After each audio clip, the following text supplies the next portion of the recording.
Sa mga Repa Pig. Yan. So, meron tayong gagawin ngayon na ano, yung makikita niyo yan.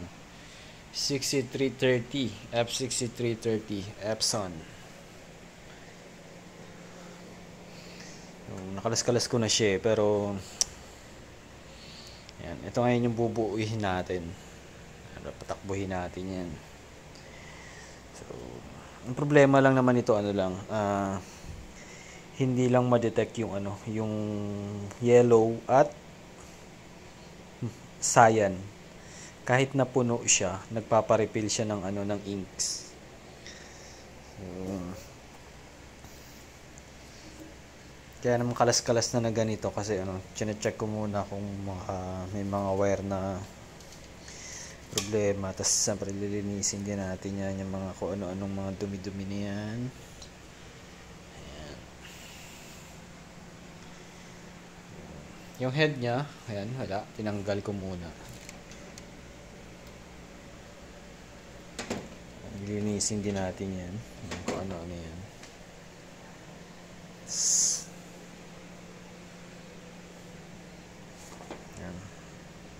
Ano tawag dito, pressure motor. So, sabi kasi nung binila nito, may problema rin yung ano niya, yung IC holder niya. So papalitan natin siya. Ito ang pressure motor. Kasi ano yan pwede naman tayo bumili ng isang buong ganito na lang assembly.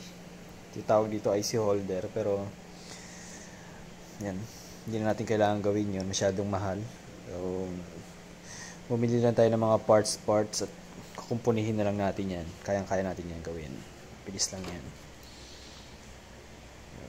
So yan, sa ngayon ang una kong gagawin ay i-repair lang muna yung yung IC holder, para ma-detect niya na may ink na yung niya, yung ink tank niya.